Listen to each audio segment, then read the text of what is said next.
start off with a little introduction of who you are and the books that you write.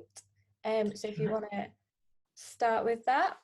Um, my name is Marie-Louise Fitzpatrick. I'm a children's writer and illustrator.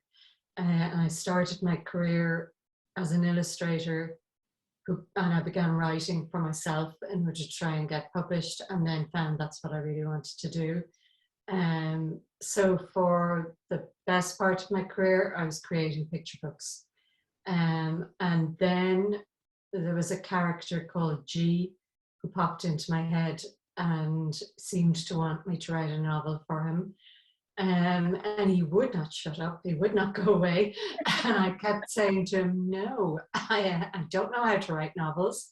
I've only really gotten the hang of picture books, and I'm going to have to learn a whole load of new skills to write novels. So please go away. I never wanted to, well, that's not true. I would have wanted to write a novel when I was younger, but I'd kind of forgotten about that. And but he wouldn't go away. So I ended up starting that journey. And I suppose because I knew how long it had taken, and I'm still developing as a picture book writer 30 years later. It's a journey for sure.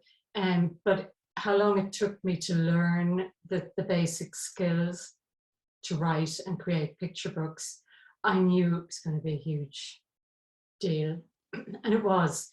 But I was very lucky that the book was taken when I'd only written about 8,000 words, which isn't usual anymore. It used to happen more a couple of decades ago. And this would have been around 2006. And the editor really nursed me through the writing process. So I learned a lot through working with John, and that probably helped my first novel not end up in the bin. I suppose people don't know that, but a lot of first, second, and third novels end up in the bin, because you work them to death and you're learning how to write through them, and you lose them in the process. You can't always resurrect an idea that you've worked to death. So On Midnight Beach is my fourth novel, first one that's absolutely YA, that is pointed at that age group, and I'm still learning, and it's still all a learning curve. I feel with 4 novels under my belt, I'm still very much a beginner. Yeah, I do design work in my free time, so I do more surface pattern design, so I do a lot of textile work. So I completely understand the concept of kind of you just always learning on the go, and it's kind of through doing the work that you kind of like work out where things go and like progress and get better at it. So I totally get that. That's nice to hear that like other people work like that as well. I'm very much a doer and then kind of learn along the way. So it's nice to hear that other people work like that as well. That's the only way. I mean, you can get books out and learn something that way, but it doesn't really go in until you practice it. Yeah, definitely. So I suppose the first question would be, what was kind of your main inspiration behind On a Midnight Beach? Sorry. On Midnight Beach is based on an Irish legend. It's kind of the big epic Irish legend called the Táin. And we would have learned it in school. Well, it would have been read to us in school when we were kids, a very sanitized version, as I discovered when I was older. And when I was 17, I read a translation of it, because it would have been written down originally in Irish. And I read a translation of it and discovered the real story. And at the same time, around that time, would have been in the 70s, an Irish group called the Horselips brought out a concept album called The Táin. And every teenager in Ireland had a copy of this album. and probably can still sing you out of the songs from it. And in fact, one of them kind of became our football anthem. Um, so you know, that was always in my head. And when I went and did illustration in college, I got this idea that someday I'd do a picture book from it.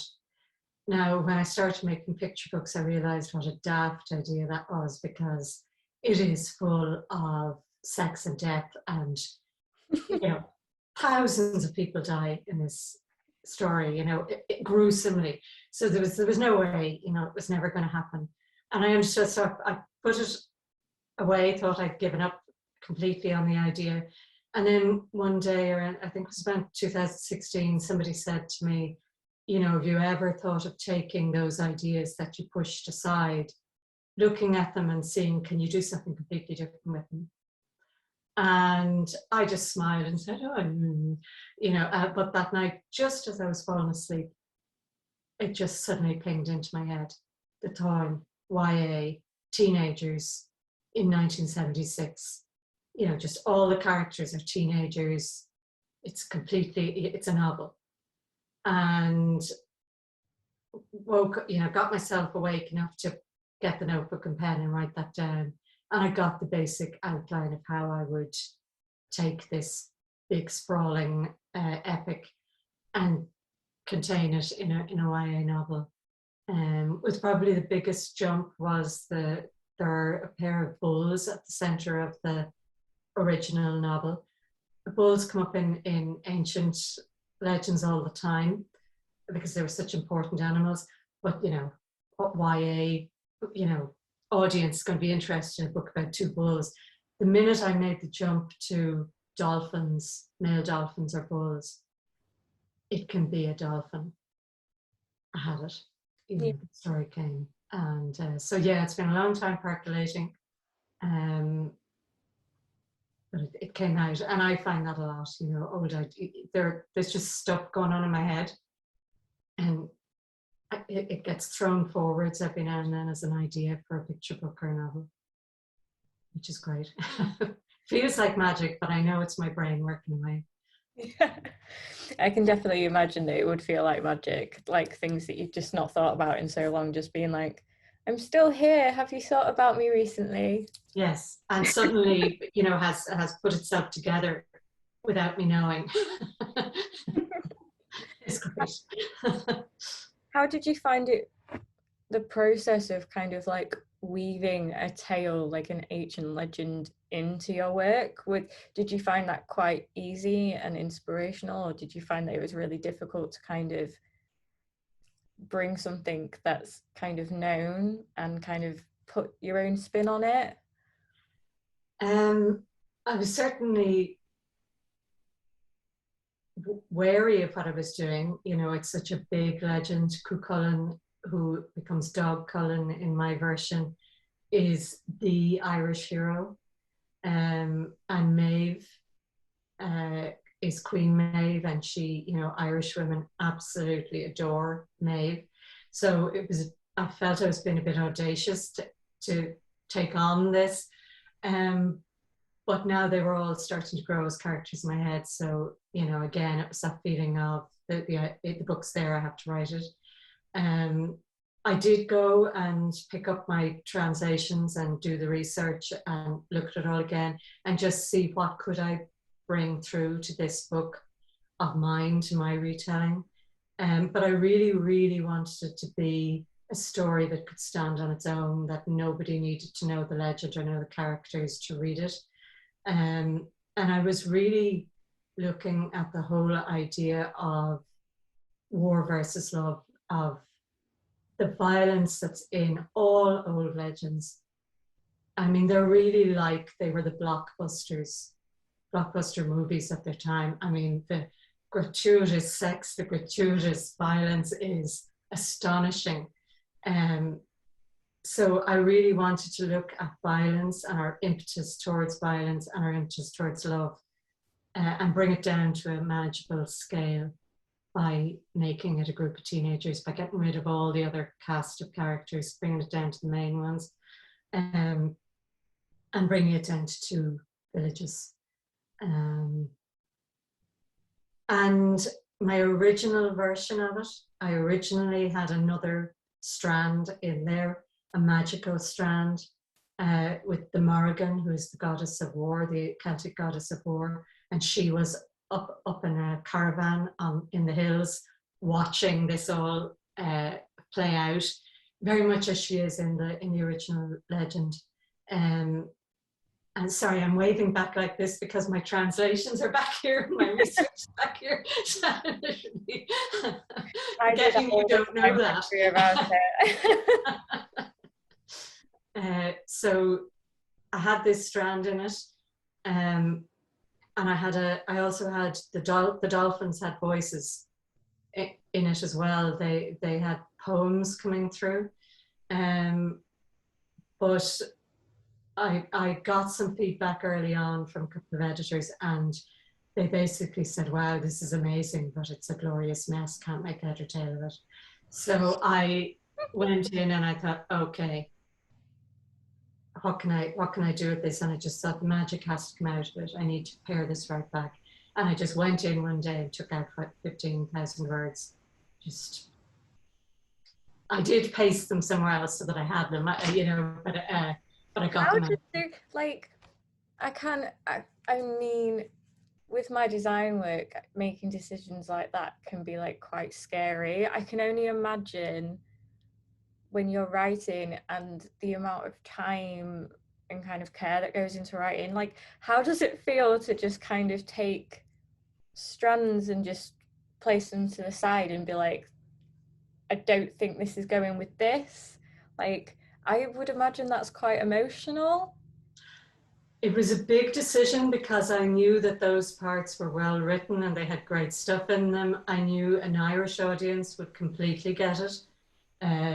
Everybody would know who the Morrigan was, that she was the goddess of death and war, and they'd know what was going on.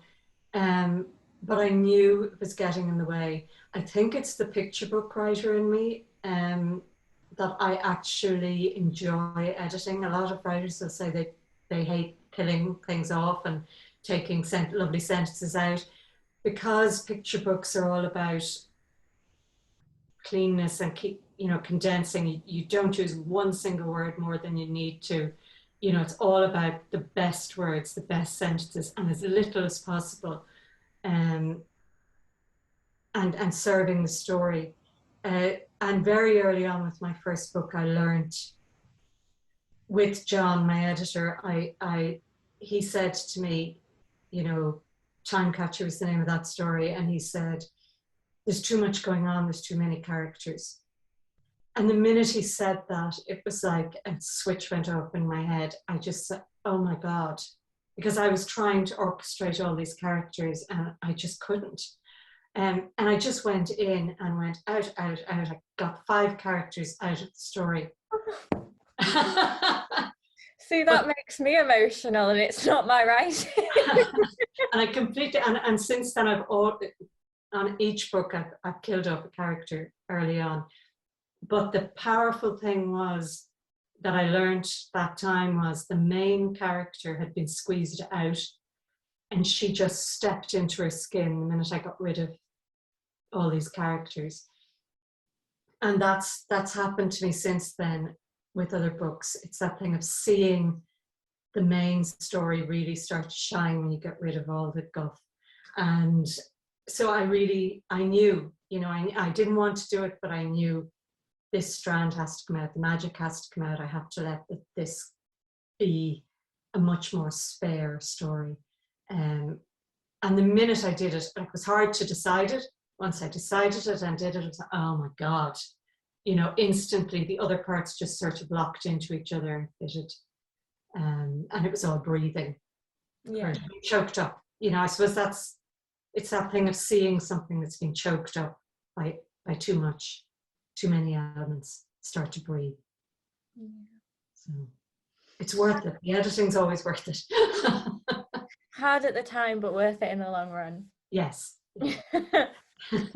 How do you find kind of like balancing writing kind of YA and children's? Do they kind of interweave sometimes, or do you feel like it's two very different processes that you have for each one? They are very different. And I suppose I always thought that somehow I'd be able to weave them into each other more than I can. It's quite difficult. I finished on Midnight Beach and I had a picture book, an idea that had been around for years that I had sold and that was ready to start the work on. Now, I've done a lot of work on it. It's what you can see on the wall there behind me. It's called I Can Make a Train Noise, and I did it with a guy called Michael Emberley.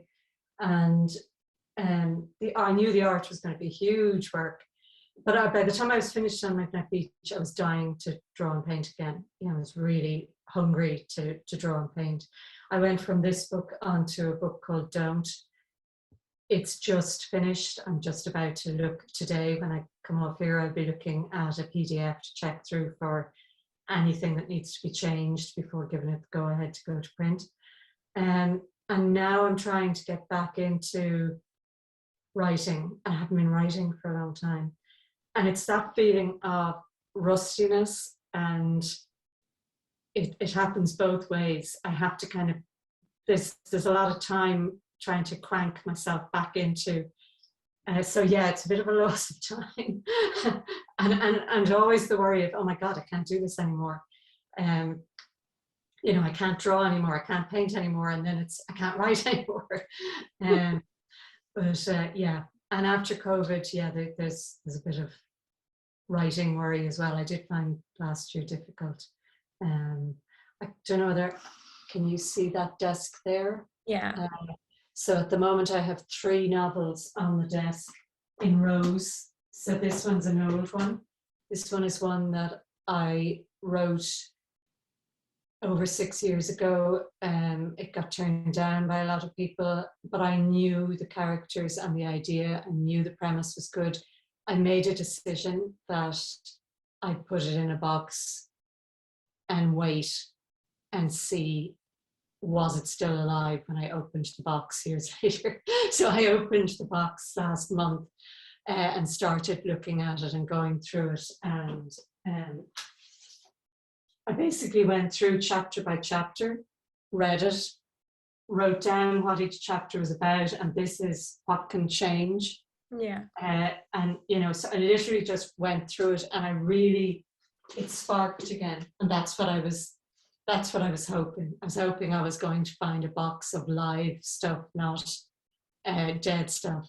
Yeah. So I'm really pleased, because I really feel, and I'm going to write it older, and it's going to be YA. I realized that it was a YA idea that I was writing too young. Yeah. The middle idea is a middle grade book that I came up with the idea last year. Last week I had a look at it and realized, oh, I don't like this idea anymore. I love the characters, I love the basic premise, but the actual arc, no. Yeah. So the arc's gone out the window. And this one over here is an idea that's only started, and I don't know where it's going at all. So that's, normally I'm drawing on that desk. That's my drawing and painting desk, but at the moment it's got the 3. I'm waiting to see which idea jumps to the top and says, write me now. Yeah. I'm messing with all 3 until then. Do you find that you often start by kind of looking at like 3 different ones and then just kind of see which one takes you most, and then you work solely on that? Or do you kind of always have a hand in something else, if that makes sense? I always have multiple ideas. So, I have about 3 picture book ideas also, but I'm definitely in novel mode. The novels are definitely taking precedence at the moment. I'd love to think I could work from one novel, do a draft and then go to another and do a draft. It's a dream, but I don't know if I'm going to be able to do it or not. But I'm thinking the old idea is the one that's coming up to the surface and saying, it's my time, get up, it's me, bring me to life, so yeah. Yeah, we do have a couple of questions from our in-store YA book club. So they're kind of like general questions on how you find being an author. So the first one, and I think one that was asked by all of them, was, did you always want to be an author? And if not, what did you want to be when you were younger? I think I was 4 when I first said I wanted to be an artist, and I never changed my mind. I knew I wanted to do art. I was really single-minded about it, and I was supported by my family in it. You know, they really encouraged me. And I was supported a bit in school and that as well. So I was heading towards art, but I was writing as a child and as a teenager a lot. And, you know, in clearing out the family home, you know, I realized how much I was writing. I kind of had forgotten how much I was writing. But my focus was on art. And it was only when I came through art college and started looking at picture books that I realized that I could do both, that I didn't have to choose, you know. And then I started doing both, which was great. Another question is, how long did you spend either researching or pulling ideas together for your latest book? On Midnight Beach would have been on the go for about 3 years. I'd have picked it up every now and then and written down ideas and looked at what I'd written, and that always pushes me a bit further with the idea. And then at some point I got a grant from the Irish Arts Council, and then I really sat down and worked at it. Because the pros and cons of it being based on a legend, on the pro side, you have your plot and you have your main characters. While you have to make your own of them, there's a frame already there, if you like, in place. And then I suppose the con side is you have to do a lot of research, and you have to, but I actually love research. So I loved the chance to go back and reread the legend and relook at the characters and decide what was I going to keep and what was I going to lose.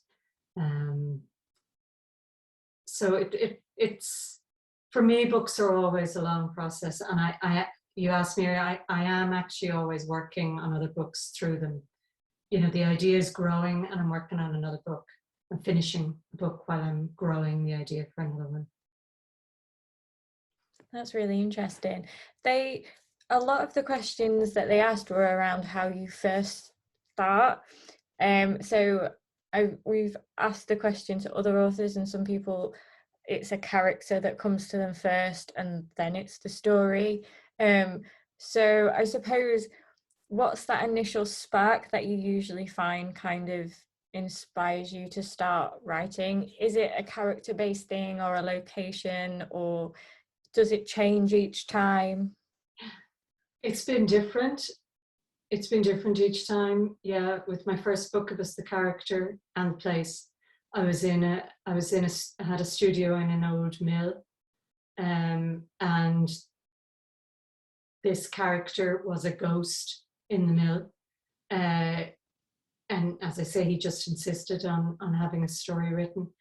But yes, the setting was very influenced me. The area of Dublin influenced me a lot.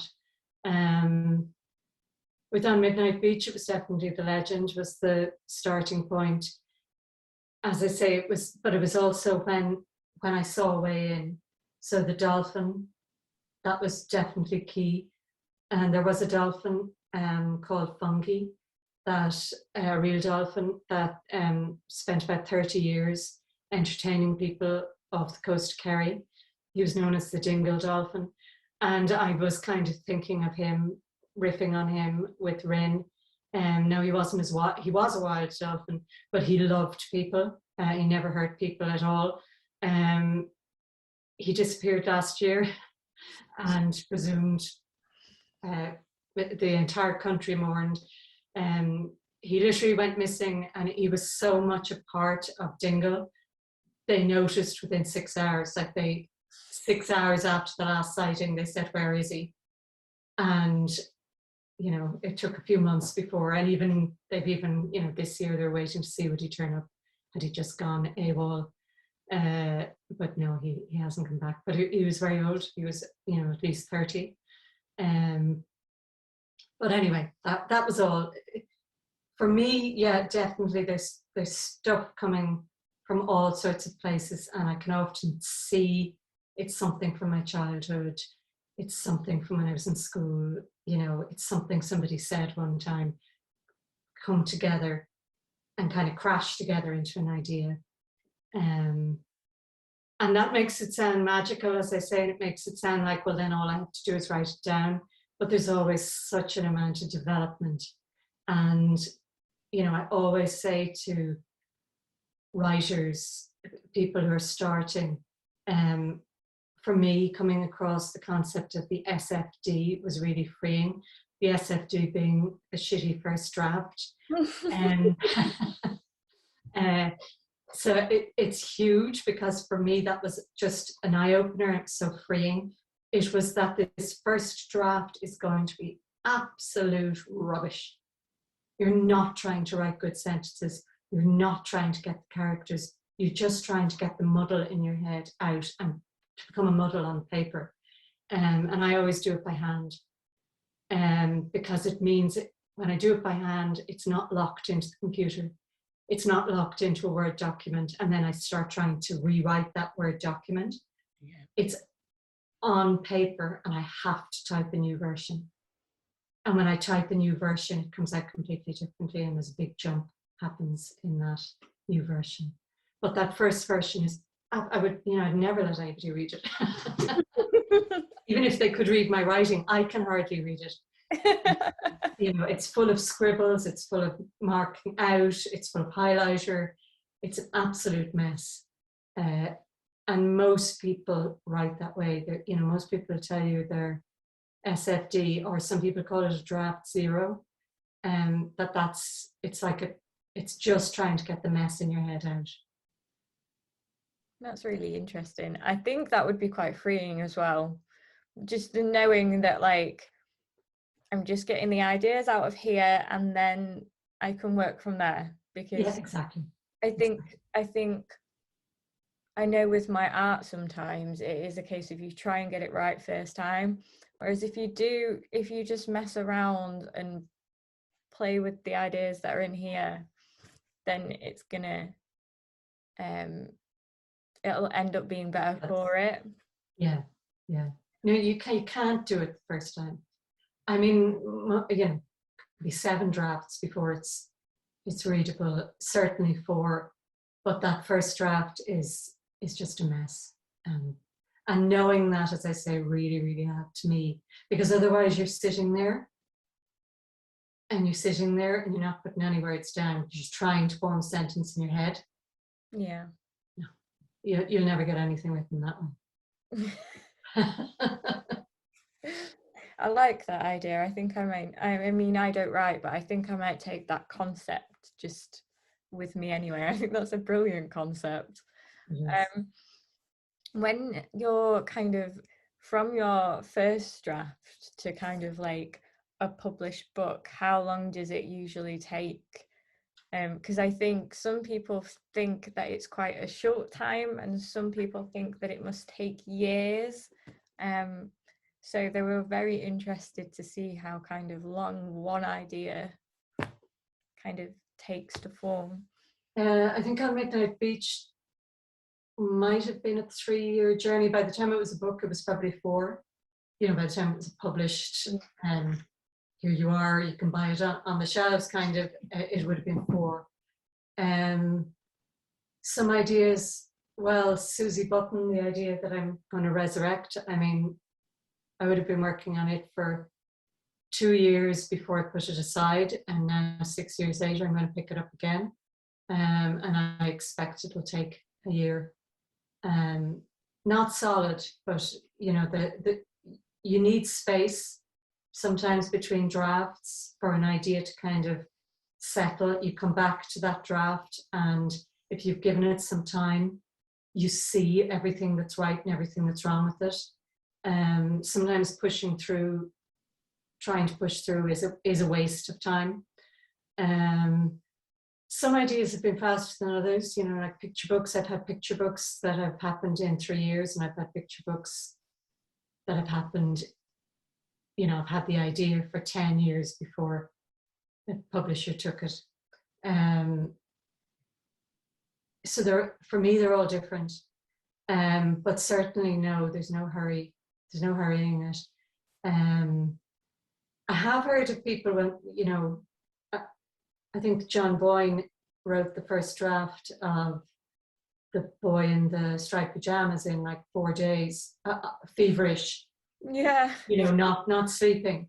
But that would have been a first draft. But, you know, I've heard him talk about it, and he said, but that's never happened since.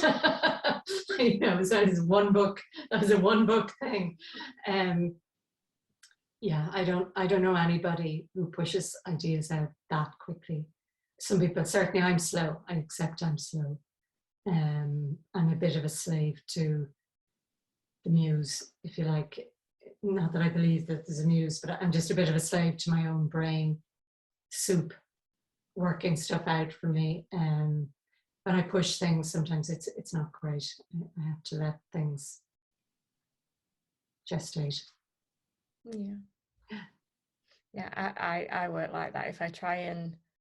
I think if you try and push things, sometimes it ends up taking longer because it doesn't get to where it needs to be if you'd have just taken that moment to kind of step back and breathe and put it to the side for a little bit and come back to it.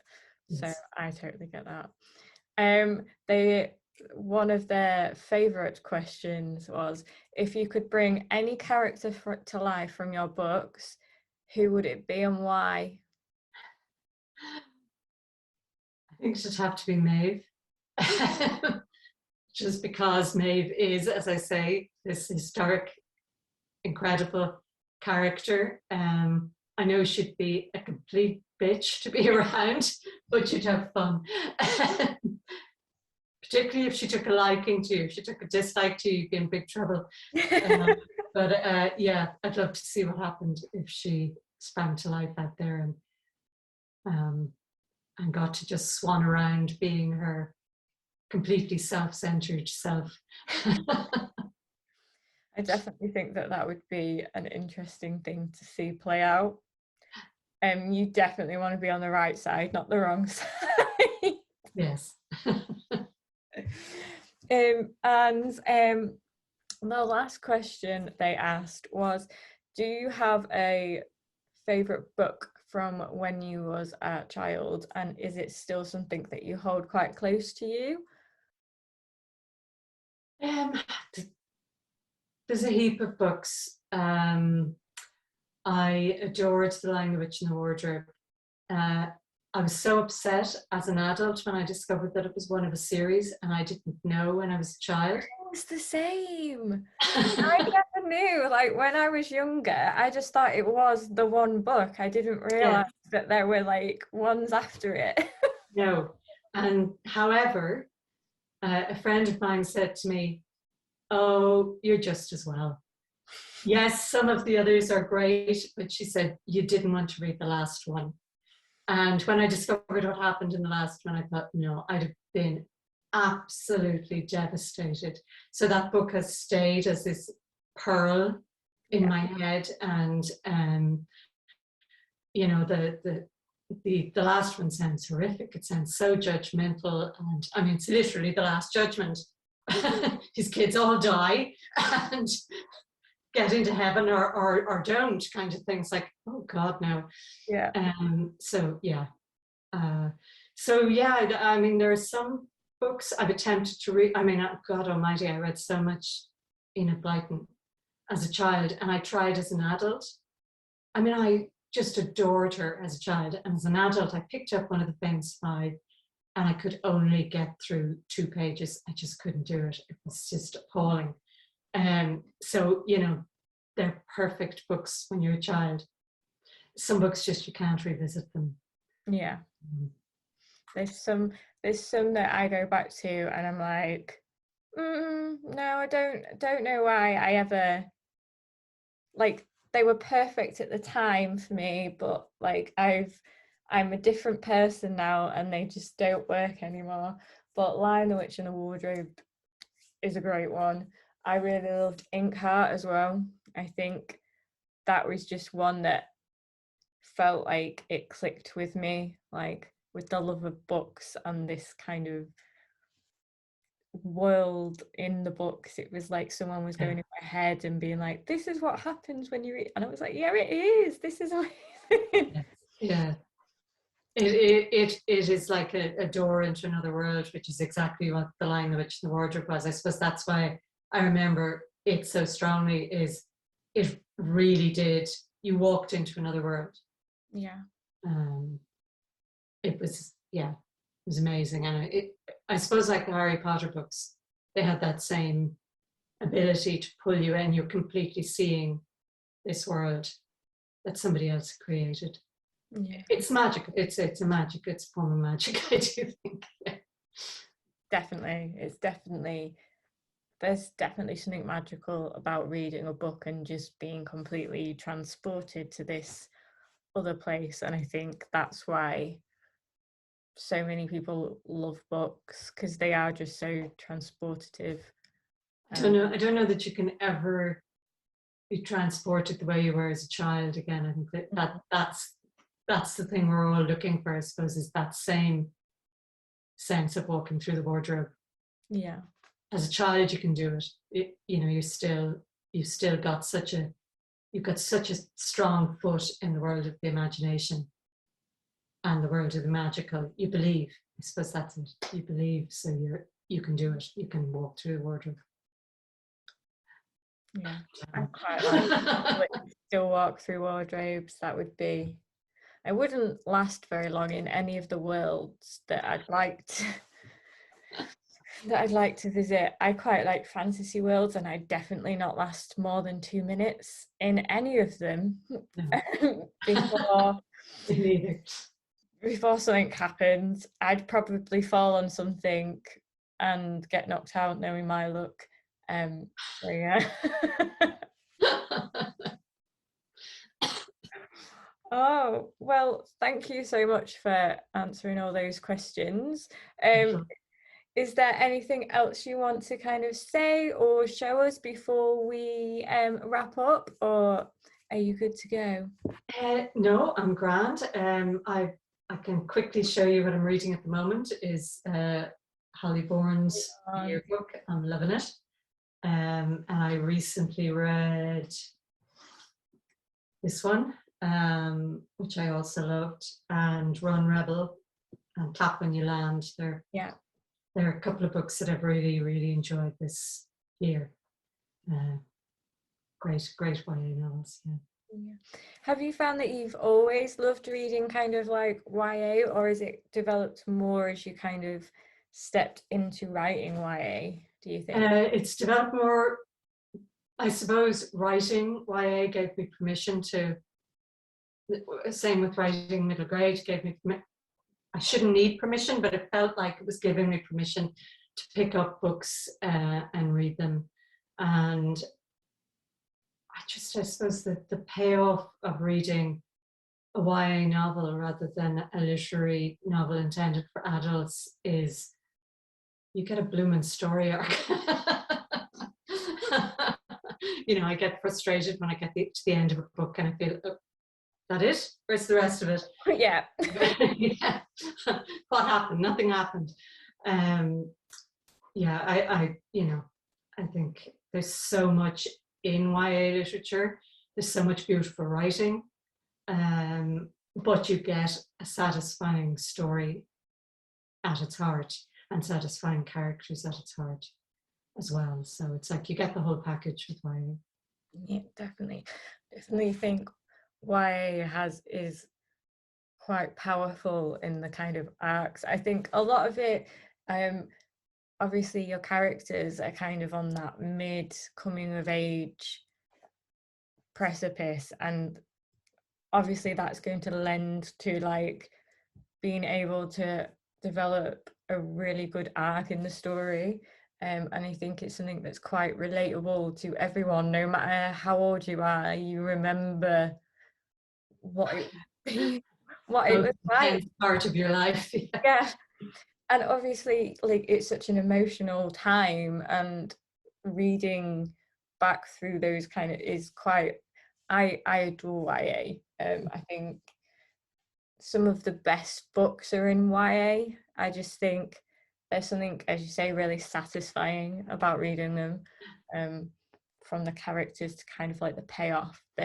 You very rarely get left feeling, oh well, where's the rest?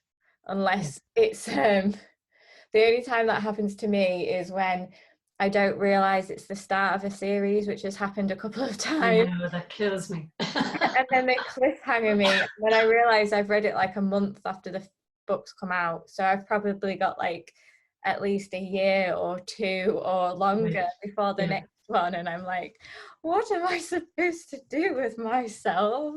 Yes. So And also it's usually one of three. So yeah.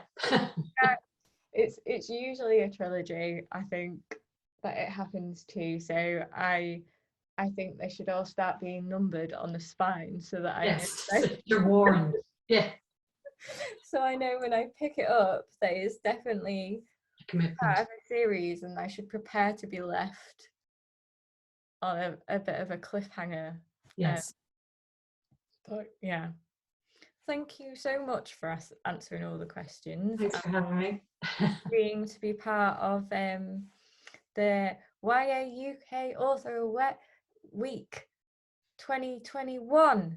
Yeah. I look forward to catching up with what other people are doing and saying when it all goes live. Yeah, it's been a lot of fun, a lot of work.